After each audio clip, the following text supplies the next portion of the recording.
Backed by popular demand, John Graves is going to be opening up for us a real can of worms and a can of insights today. You don't want to miss what's happening in this episode. We're talking about the way in which the left is weaponizing elections against us and how we're fighting back, and there will be a backlash. And you could taste it in the air, but we discuss, we talk about violence and what's going to happen after the election and what the basis of that'll be and how the left is going to reappraise and readjust itself.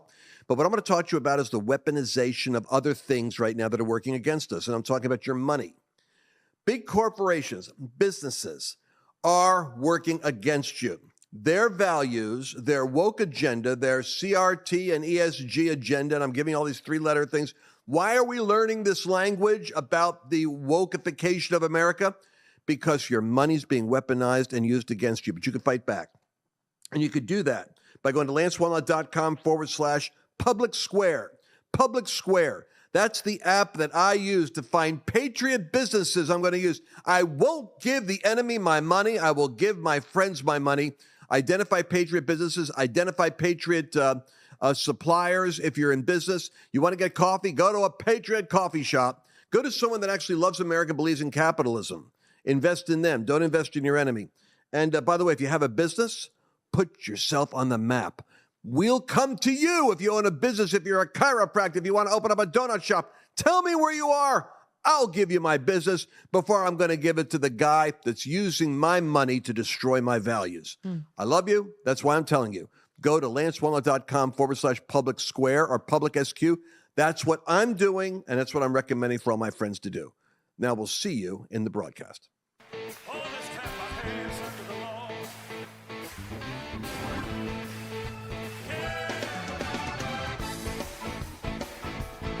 Welcome back to the Lance Wallnau Show. Frankly, I don't know sometimes whether I'm opening the show or if I'm segmenting the show, because sometimes we add another segment. And I've held John Graves back here because there ain't no Graves going to hold my John down. The country is still waffling between two opinions. I think God in his wisdom is letting us get a taste and see. Is this what you want? This is your transgender world. This is your destroyed economy. This is crime, hemorrhaging. This is, pick a category. Is this what you want? Because we could do this all day if this is what you like. And I think the American people are now getting a taste and see. But assuming that nothing will stop this juggernaut, I wanted to ask you, where do you see the Democratic Party going after the midterms if they get a real shellacking? Do you think they're going to reappraise how they approach the Latino vote? Because that was a big factor. The female vote, if what you're saying is true, that women that normally were anti-Trump are now saying the heck with Trump, my little Johnny and Susie is not going to be, because the way the left spins that is, that's right. We conservatives allow guns and therefore their children aren't safe. So vote like anti-gun. They spin it that way too, right, for the soccer mom. So what are your thoughts on how the left is going to reframe after the election? I think Pelosi may want an ambassadorship somewhere after she gets kicked out of the House, which is going to be almost guaranteed at this point. And it's going to be bigger than I think all the experts are saying, Lance. And so when she does, she's probably going to disappear. Schumer's going to hang on there. Him and McConnell kind of seem to keep hanging around no matter what happens. And I don't think that they're going to reevaluate. My concern is what's going to happen is the same thing that happened after the shellacking in 2010 with Obama and 1994 with Bill Clinton, and then they both got reelected. If the Republicans are a do-nothing Republican leadership and their only message is we're against the Democrats, then the people are going to be very frustrated, and they're going to blame the Republicans for the continued problems, because inflation, in my opinion, is going to get worse next year. They thought what Biden was going to be, to go back to your question, Obama 2.0. And what he did was radically different. Not only does he have the onsets of dementia, it appears to most people who are objective to look at that, but he went so far radical left. That is not what they voted for. And two things happened, Lance. One, Trump's Twitter account got taken down. So the complaint they had against Trump went away. And it was a clear juxtaposition between the policies of the radical left, who promised them moderation in Biden, and the policies of Donald Trump. And that's why this election is going to be a tsunami. Wow. So I'm curious then if if you think it's going to result in some factions developing within the extreme left on the Democratic Party that are still going to be the Ocasio, Bernie Sanders, socialist, radical environmentalist group, and the more, I won't say moderate, because I don't think they're moderate. I think they have a lust for power. Yes. Not unlike the squishy establishment Republicans, by the way. Right. But I think that they're calculus people. They're like Obama. They're shrewd political reptiles. So I think that they might look like they got to move towards moderate to win office like they did with Biden and then legislate as though they're communists. So I think the House is going to flip to the Republican leadership. The Senate it most likely will, and I think by just a few votes. But the difference I see here in the 94 with Clinton and 2010 with Obama, they were savvy enough and moderate enough, or pretended to be moderate enough, to negotiate some deals with the Republican leadership and get something done, and they got reelected. I don't see Biden doing that. So it would have to be blow it up, get Kamala in, do something else, because Biden is not going to work along with these Republicans that I see. And only if he does he have a chance to get reelected, or do they have a civil war on their side, and then you're going to have the whole, does Trump announce, and if he does, win? I have a question. So do you think these election results will be accepted by Democrats? If everybody shows up and votes. Speaking of Hillary Clinton saying, that's what I'm already saying. It's fraud. Yes, yeah. She didn't concede 2016. Stacey Abrams didn't concede. She's going to get a shellacking in Georgia, it looks like. She didn't concede when she lost in 2018 by 50,000 votes. She's going to win by probably And black 10. registration is, by the way, up at record highs in Georgia, though she's saying it's voter suppression. She's got a statistical problem there. And she's even, who's she blaming? Stacey Abrams is blaming who? Black men. And black men are sick and tired of being blamed, and they're sick and tired of being puppets. And she's saying it's your fault if you don't vote for a black woman because we got 2 black men running for U.S. Senate. I had this conversation with a very strong pro-life person in the nation just recently, and this is the big complaint. Number one is they think their vote doesn't matter. This is the statistical reasons people don't vote. But number two is because they think, I'm tired of holding my nose and voting for the lesser of 2 evils. Well, until Jesus runs on one of these ballots, we're always held, even if we run, it's the lesser of 2 evils. You're always weighing 2 people. And once you put these platforms up, John, and you look at what you showed us in a previous episode, from abortion, late-term abortion, to economic, energy, to crime, it's really not or as we used to wittily say, the evil of 2 lessers rather than the lesser of 2 evils. It's actually right versus wrong. And whether you think your candidate will deliver on what they promised, which is why we like Trump, because basically the guy made promises and he kept promises. He didn't play politics like the other guys did. He didn't do what Obama did, say, I'm for heterosexual marriage and believe it's a God-given thing, and then bathe the White House in rainbow flags and colors as soon as same-sex marriage is legalized, because that's what his agenda was all along. And admitted in his book he lied to the American people to get elected. Admitted he lied. And Rick Warren enabled it because Rick Warren couldn't wait to be his friend. The point that I'm making, and I want to be succinct about it because we only have 13 minutes, and I also want, Mercedes, you to talk about, what was that other subject which we want to cover? I want to know what the election reform. We've got new laws on the books, and we're going to take time for that, because I don't want you not voting because, well, David didn't make. Stop that. It's like saying, well, if Al-Qaeda wants to get in the cockpit, they're going to get in the cockpit. Why trip them up as they're going down the aisle? Keep Al-Qaeda out of the cockpit. Your kids are on the plane. Now, this guy says, Charles Haywood says, Spanish Civil War tells us something. The Populist Front, or the People's Front, took over the government, which corresponds to like communists or today's socialists. He said that a curious coalition of clergy, working men, and former military moved the country into a conservative backlash against, and notice how history is set up here, conservative backlash against the ruling socialist elites. The only choice that left the elites when they lost profoundly in the election was to delegitimize, like Hillary's doing, in advance, like Stacey Abrams did, like Russian collusion, folks. They want to delegitimize this election result, which would be very difficult, by the way, because it's not a presidential election. It's like hundreds of elections. So they got a really complex carbohydrate to work with. He said they will not accept defeat. They'll look at it as backsliding from the utopia agenda. They will justify violence to suppress it because, after all, you have January 6th. So what are your thoughts on this this grenade I'm dropping there, John? You know, I think it's a good grenade, and it could be, Lance, as I'm listening to you, it's very insightful, and we have to know history, but it could be that it bubbles up after 2022 in the shellacking, and then it explodes in 2024, depending on what happens. Okay, so if there's a payback, and let's just assume Trump runs again and he beats Biden, that's where you can see a bubble up in 22 and then an explosion there. Because it's going to be, you said it right, it's going to be much harder for them to shut down and say everybody stole this all over the country in all 435 congressional districts. So what Hillary was talking about, she was referring to a Supreme Court case out of North Carolina called Moore v. Harper. And in that case, they're basically asking the question, on Article 2, that the Constitution says the state legislatures decide the presidential elections. She's like, it's so terrible. How horrible would it be that the state legislatures, because remember, 30 of them out of the 50 are run by Republicans, and I think there's going to be 5 or 10 more run by Republican governors before the 2024 election, and that's what she's afraid of. So she's trying to attack the Constitution and literally the Supreme Court of the United States and get down to the states. So she's attacking the 3 main separations of power and federalisms in that one statement. And at a larger level, the beast system of federal government, the federal government, think about this, is like the beast, in that the beast doesn't respect your sovereign boundaries. It assimilates you and makes you submit. The balance of America is the states came together and gave the federal government certain powers. That's right.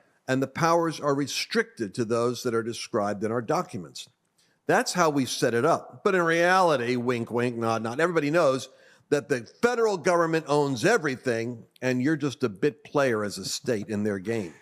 So what she's saying is, let's bump off the states' rights. Yep. Let's make it all the beast. Yeah, let's cut out the Constitution, Article 2, that says the state legislature should do that. Because in 2020, what happened? It wasn't the state legislatures made laws. Pennsylvania, you talked about earlier in the last segment. Pennsylvania, it was the Democrat governor, it was the Democrat state courts that overruled the Republican legislatures. Against the Constitution. Exactly. And this was the whole Alito argument, which was going to be 200,000 votes you guys put in there 2 days later. You don't have the legitimacy to add just, hey, Charlie, we need 200,000 more votes. Got to beat Trump here. Yep. And that's what happened. You referred to it earlier. The Secretary of State or Attorney General has just referenced, hey, we're not going to know on election night in Pennsylvania. It's going to be too complicated. We're going to have already to count saying these. it. I mean, my gosh, the entire nation of France can determine who's president on the election night. With paper ballots. With a paper ballot and verification of voter ID. But the state of Pennsylvania, well, it's going to take a little while. It depends on how many votes we have to come up count. Yeah, 50 million people in France, by the way. And so it can happen. It easily can happen. And it's also, there was a case, Texas versus Pennsylvania, that went to the Supreme Court. Attorney General Ken Paxton brought it. And it really brings up a constitutional question that they should have addressed and they didn't. If they bring it up again before 24, it's Texas. We had to get our votes in early. They got to keep counting for the next 7 days before they called Pennsylvania. All right, let's go to electoral reform, though. Mercedes, our people are telling us we do run into this apathy vote, which is, well, it's like Lynn Wood helped us to help that become catalyzed. We lost a Senate seat. Well, like the Bible says, my people are destroyed for lack of knowledge. And so I don't know if people really know what's been done since the 2020 election. But John, you've got this great graphic here. Can you talk through what has been done? And then let's also remind people this election really shores up more election integrity in key swing states. So will you talk through some of that? I will. And we'll put this up for people digitally, but 19 states, this is just last year in 2021. That's not this year. 19 states passed 33 laws strengthening voter integrity.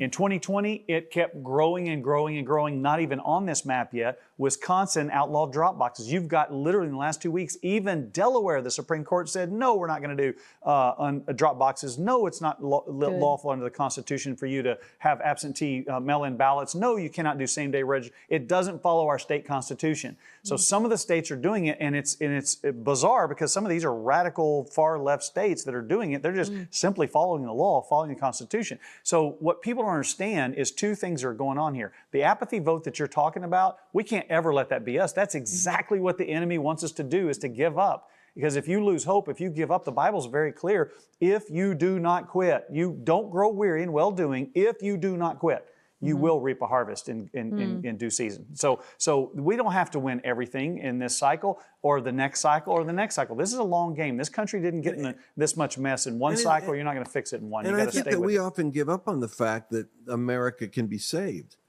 But over 60% of Americans still identify themselves as notionally Christian.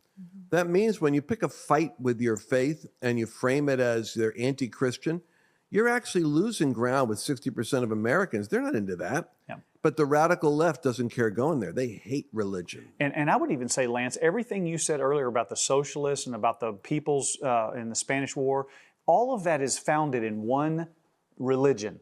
And that religion is Marxism. And Marxism is the opposite of Christianity. It requires there to be a grievance. It requires there to be an oppressed and an oppressor. And if you get rid of the oppressor, you'll just create a new oppressor.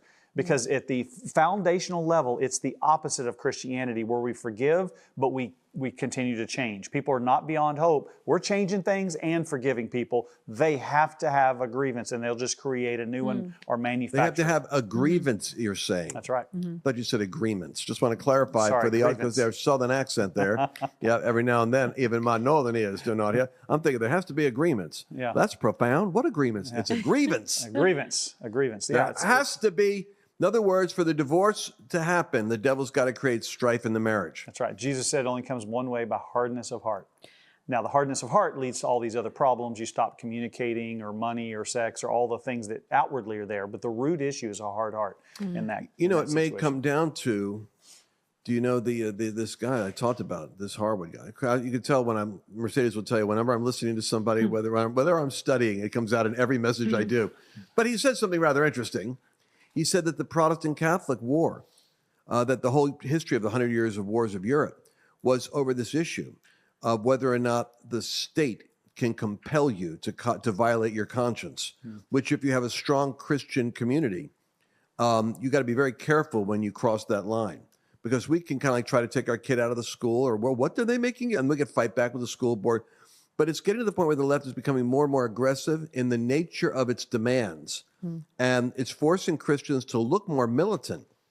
So we're going to deal in another segment with Christian nationalism, which is the nervous, in my opinion, pearl-clutching Pentecostal anxiety response I'm looking at in our group, is we're so afraid of being labeled as extremists that we're fumbling over ourselves to try to not be. Fear of man is a snare. Fear of man is a snare. And the tactic of the left is to label us as extremists. But the point that I'm making is that the Protestant-Catholic wars were similar to the Marxist, because it's the playbook of the devil to create division that cannot coexist. And the inability to coexist is where America is going to be tested. I can live with the left. The left cannot live with me. Yeah, and I can live with the progressive can't live with me. Exactly. And I would tie a theme, because what you're talking about, what she just talked about with the shy Trump voter, my passion is you're giving people education, motivation, and insight that they might not otherwise say. She's talking about how does this then play out. And my passion, and the reason we developed this tool, is we want the people to be the one that make the influence. And the way they do that is just get these voter guides and share it with their friends. They cannot give up. Thanks for bringing us back to that moment. And that can do that by tell us your domain. Yeah, you can go to millionvoices.org and sign up there, or you can simply text MV to 80550. And if you're ready in your state, you can text your state 2-digit code, postal code, to 80550. We'll send the digital guide for that state to you, and then you'll be able to click to share it with your friends, and it won't be blockable by the left. Thank you, my friend. Amen. Because I really think, I mean, the whole point of doing this election countdown is to get people motivated to vote, and for you to get other people motivated to vote, because we're partnering your hope for a different America, your hope for a different economy, your hope for different school boards. And you're partnering that hope with faith, and faith is an action. It says, by faith, Noah prepared. By faith, Abraham went. By faith, you go and vote. And so you need to get informed. You need to get these voter guides, and you have to start handing them out. We have to vote. And I love what you said, that the country belongs to those who show up. That's right. And so we have got to show up. The church vote has got to show up. Anyways, that's my little soundbite. Well, thank you very much, Mercedes. She'll be running for Congress, by the way. She's looking for either the most best place to live in Texas with a conservative, voting bloc, or Florida. She's constantly, when she talks, I'll do an experiment with Mercedes. Bring the camera on her face. I want this. I want you to say Texas. Texas. Now say Florida. Florida. Pretty obvious. Hey, you see, that's the test I do. It's all revealed with the eyebrows, folks. If you could play that again in slow motion, you'll see the eyebrow raise. Why excitement comes involuntarily with Florida, DeSantis territory. It looks like we got some races over there. We're going to be playing this in Florida, but we can't go there now because we're out of time. You don't want to miss the next Lance Wallnau Show. Did you enjoy this latest episode? Please remember to share it with your friends, because the more knowledge you have, the better equipped you are to navigate the world. Inflation is hammering the stock market. We're looking at bubbles that are beginning to burst all over the place. Across the board, everything is declining. There's a thing called the S&P 500. That's like an index of where all the stocks are. And right now, the S&P is having its worst year since World War II. That's right. We're going back to World War II type stock level trauma. Where you want to go is you want to make sure that your dollar in this kind of unstable environment is fixed in something that is going to increase in value. That's why the Bible is very wise in saying the silver is mine and the gold is mine. That seems to be where that paper money goes when it wants to increase in value during an unstable period. Birch Gold is the company that I trust to help convert an IRA or a 401k into an IRA that's actually in gold or silver, or gold and silver. This is a tax-sheltered account. What I'm recommending you do is go to lancewallnau.com/Birch, find out how this works, get a free zero-obligation info kit, talk to one of their consultants, and examine how you could build for yourself a tax-exempt position in gold and silver so that you can ride out the instability of this coming period and not be shocked as the stocks go down. We're watching a tremendous adjustment happen in America, but the Bible says, to him that is forewarned, to him that sees trouble and prepares himself, God will create a way. I want you to make that way right now for yourself. LanceWallnau.com/Birch and secure your savings.